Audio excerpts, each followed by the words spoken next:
l'honorable Chérubin Okende Senga, député national en fonction, porte-parole de notre parti et ministre honoraire du gouvernement de la République, enlevé hier de lâche et odieuse façon sur le parking de la Cour constitutionnelle, a été assassiné. Son corps sans vie a été retrouvé ce matin sur la route de Poilour à Kinshasa, criblé de balles. Il s'était rendu à la Cour constitutionnelle afin de déposer une lettre de report à l'invitation reçue le jour même et lui envoyé par un juge de cette cour pour une séance de travail en rapport avec sa déclaration de patrimoine. Ensemble pour la République, qui a condamné dès hier cet enlèvement crapuleux, est consterné par cet ignoble assassinat qui rappelle les vieilles pratiques dictatoriales des régimes aux abois. Cet acharnement malsain sur l'opposition politique et en particulier Ensemble pour la République a atteint son paroxysme et la succession des événements suivants en atteste.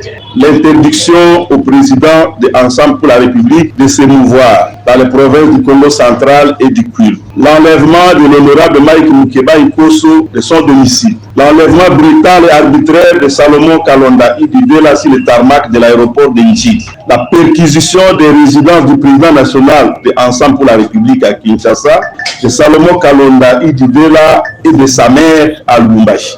L'arrestation d'autres acteurs politiques dont le péché principal est d'être étiquetés proches du président d'Ensemble, tel que Franck Diong. Il y a lieu de craindre que le discours du président de la République, Mbujimayi, dernièrement, sur sa volonté de durcir la répression, en faisant fi des droits de l'homme et des libertés des citoyens, serve d'accélérateur à cette dérive.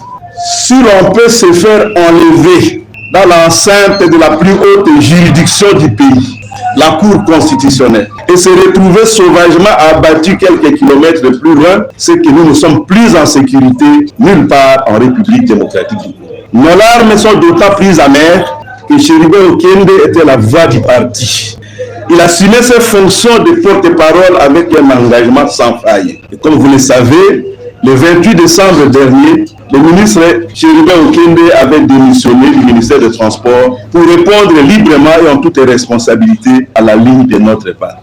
Élu de Kinshasa, Chérubin était une personnalité reconnue et très appréciée tant dans le monde politique qu'au sein de la société civile. Un vrai digne fils de ces Congo malmenés. Est un assassinat politique. Nous exigeons une enquête indépendante pour identifier les auteurs et les commanditaires de ces crimes d'État qui ressemblent en tout point à l'affaire Tchébé. Nous n'accepterons jamais que notre pays devienne une jungle où l'on assassine impunément. Soit le pouvoir contrôle tout, alors il en est commanditaire, soit il ne contrôle rien, alors il est dangereux. Mobilisons-nous d'abord pour rendre un hommage digne à notre frère Chérubin Okende, ensuite pour que toute la vérité éclate au grand jour, et enfin pour résister à tout jamais au pouvoir de l'arbitraire et de la barbarie.